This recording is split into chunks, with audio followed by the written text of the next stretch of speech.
এখন বাজছে সকাল 4টা। ঘুম থেকে উঠে পড়েছি, বাইরে পুরো অন্ধকার হয়ে আছে। তো আমি ভাবলাম চলো রান্নাবান্নাটুকু সেরে নিই। যখন থেকে হসপিটাল থেকে এসেছি তখন থেকেই আর রাত্রিবেলা ঘুমটা একদমই ঠিকঠাক মতো হয় না। যদিও সেই কথাটা আমি ডক্টরকে জানিয়েওছিলাম, উনি বললেন যে এত মেডিসিন নেওয়া হয়েছে সেই কারণে এরকম হচ্ছে, কিছুদিনের মধ্যে সেটা ঠিক হয়ে যাবে। আমি কিন্তু আবার চেয়েছিলাম মেডিসিন, মানে ঘুমের যে ওষুধ মেডিসিনটা হয় আর কি, সেটা কিন্তু দেওয়া হয়নি আমাকে। সেই কারণে আমি একটুখানি দুঃখিত, একটুখানি মন থেকে দুঃখ লেগেছে। আমি আমার বরের কাছে চেয়েছিলাম, ও এনে দেয়নি, কারণ ওদের কোম্পানিতে কিন্তু বানানো হয়, কিন্তু দেয়নি, কারণ ওটা ডক্টরের মানে ঘুমের মেডিসিনটা ডক্টরের প্রেসক্রিপশন অনুযায়ী নেওয়াটাই ভালো। যাই হোক, এই যে ভাত চাপিয়ে দিয়েছি, তো তোমরা তো জানো কত দিন পর ভিডিও আপলোড করছি, পুরো 1 মাস 10 দিন পর ভিডিও আপলোড করছি। যদিও আমি এই মাসের 1 তারিখ থেকে ভিডিও দেবো ভেবেছিলাম, আর আমি পরপর 4-5টা ভিডিও শ্যুট করে আপলোড দিয়েছি, কিন্তু একটা ভিডিও আপলোড হয়নি, কারণ ওগুলো না পুরো প্রসেস, মানে পুরো ভিডিও আপলোড হচ্ছে আর যখন প্রসেসিং হচ্ছে তখন স্টিল প্রসেসিংই দেখাচ্ছে, আর কয়েকদিন পর গিয়ে ফেইল্ড দেখাচ্ছে আপলোডিং। আমি জানি না কেন এমন হচ্ছে।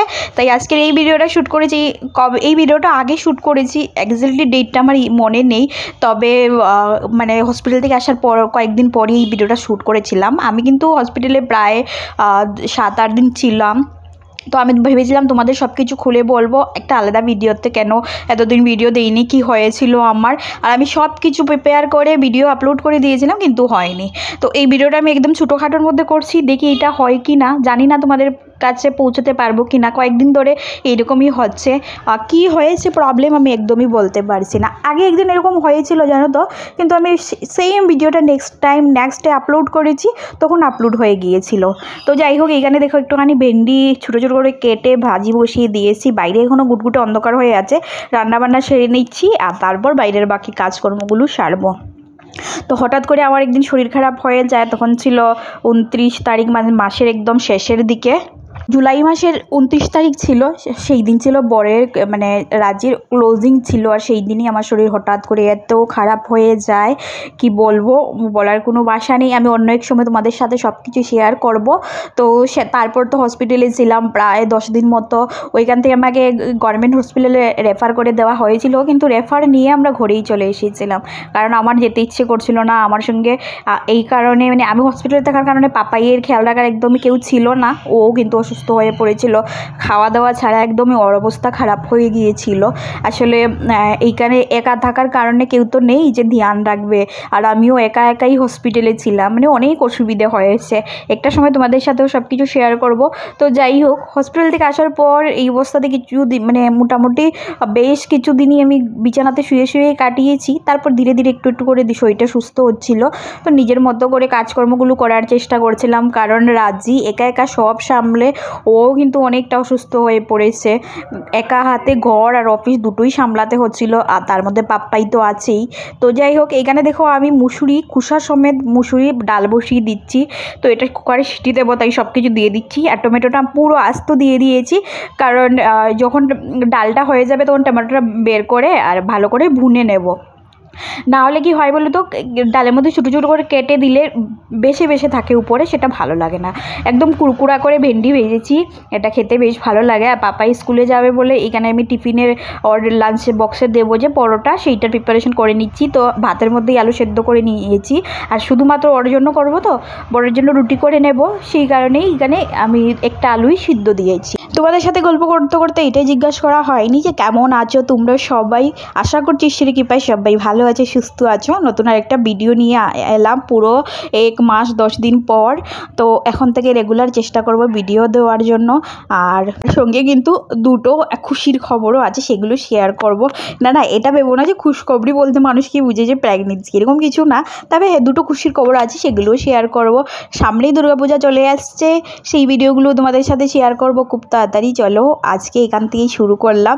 যদি ভিডিওটি ভালো লেগে থাকে তাহলে প্লিজ আমার চ্যানেলটি সাবস্ক্রাইব করে দিয়ে আমার পাশে দেখো। তো এখানে ঝটপট করে আটাটা আগেই মেখে রেখেছিলাম, তাই পরোটা ঝটপট করে বেলে নিই। পাপাইয়ের টিফিন নিয়ে আমি একটুখানি মানে টেনশনে থাকি সব সময়, কারণ ও সেই রকম কিছু খায় না। একটুখানি পরোটা হলে ও খেতে পারে, বা একটুখানি হয় না ম্যাগি করে দেবো, ওগুলো খেতে পারবে না।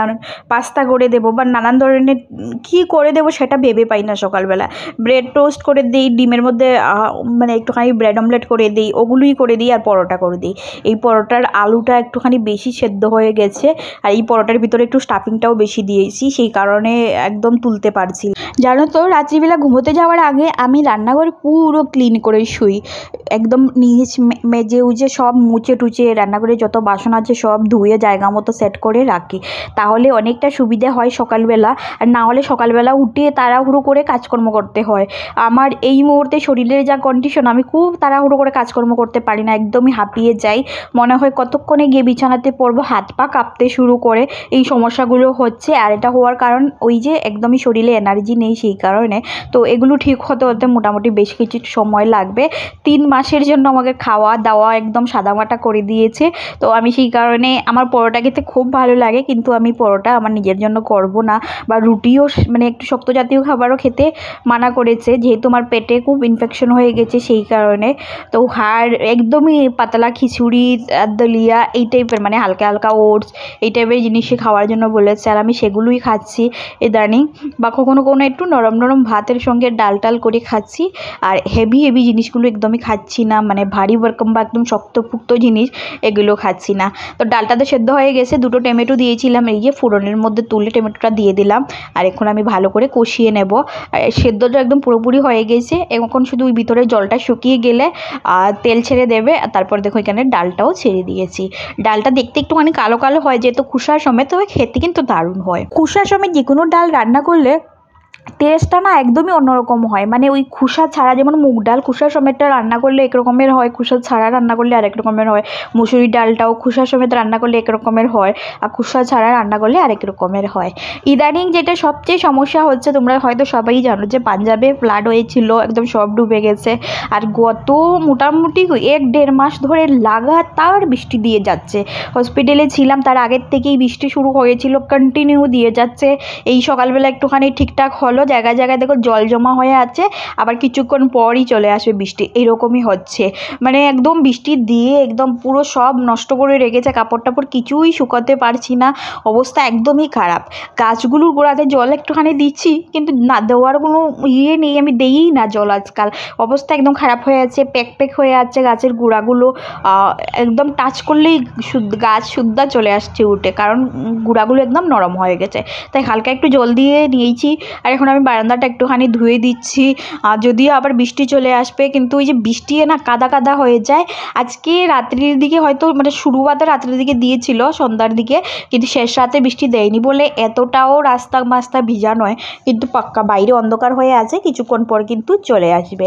আর এখন বেশ সকাল সকালই আমার রান্নাবান্না শেষ হয়ে গেছে, তাই আমি এদিকে টুকটাক কাজকর্মগুলো সেরে নিচ্ছি, ভাবছি স্নানটা করে আসবো।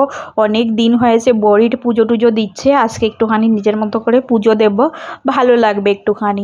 ভিডিও আপলোড করি, আমার খুবই ভালো লাগে, এটা গত কয়েক বছরে মোটামুটি হ্যাবিট হয়ে গেছে বলতে পারো।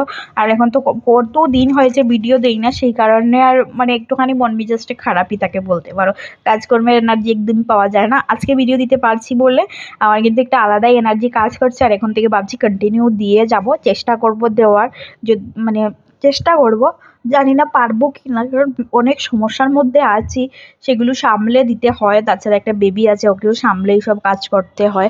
তো এখানে দেখো আমি পুরো বারান্দাটা সুন্দর করে ধুয়ে নিয়েছি, আর এখন না সিঁড়িগুলো ধুয়ে দিচ্ছি। আর আগে একবার চেক করে নিলাম যে সিঁড়ির মধ্যে কেউ বসে টসে তো নাই, কারণ সিঁড়ির গেট খুলে অনেকেই এসে বসে থাকে।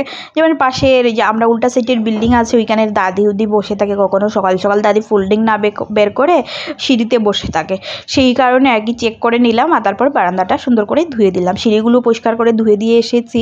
আর যদিও এগুলো ধুয়ে দেওয়ার কোনো ফায়দা নেই, তারপরও নিজের মনকে তৃপ্তি করার জন্য, কারণ ওই রাস্তার মাটি সব পায়ে পায়ে চলে আসে, আসে উপরে উঠে, বৃষ্টি হলে এরকমই হয়। রান্নাবান্না শেষ করে নিয়েছি যেহেতু, এখন আমি ওই যে দেখে কত বাসন এঁটো করেছি, মানে আমার এরকমই হয়। আর কুকারের ভিতরটা পুরো জ্বালিয়ে ফেলেছি, আসলে ডাল বসিয়েছিল সেদিন বড় সিটি মানে কুকারে, আর জল দিয়ে দিয়েছিল কম। ছেলে মানুষ যতই গুছিয়ে রান্না করতে পারুক না কেন, মাঝে মধ্যে ভুল ত্রুটি হয়ে যায়। তো ওই কুকারটা নষ্টও হয়ে গেছে, মানে সিটির উপরের ইয়েটা খারাপ হয়ে গেছে, ওটা ঠিক করিয়ে নিয়ে আসতে হবে। কুকারটা এখন সিটি দেয় না ঠিক করে।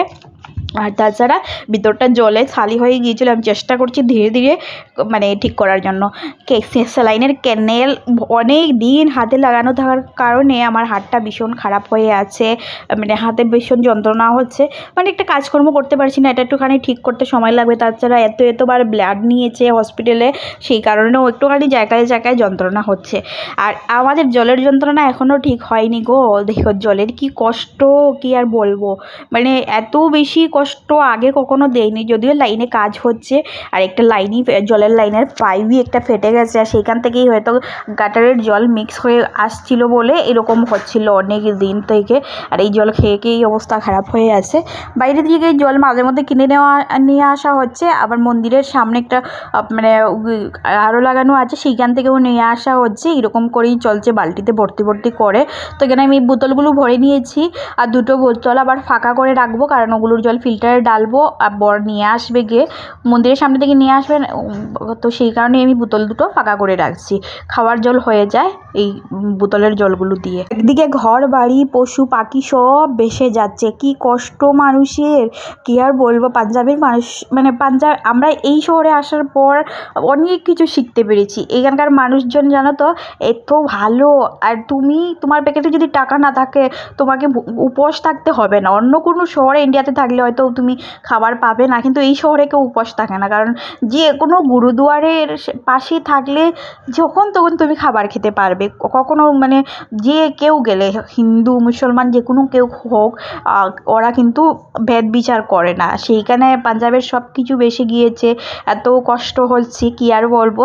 আর তার মধ্যে আমরা বৃষ্টিও হচ্ছে নাগাতার, এই তো জল এসেছে ফ্লাডের কারণে, ওগুলো ভেসে যাচ্ছে, আর তার মধ্যে বৃষ্টি একদম ঠিকই হচ্ছে না, সেই কারণে আরও খারাপ লাগছে।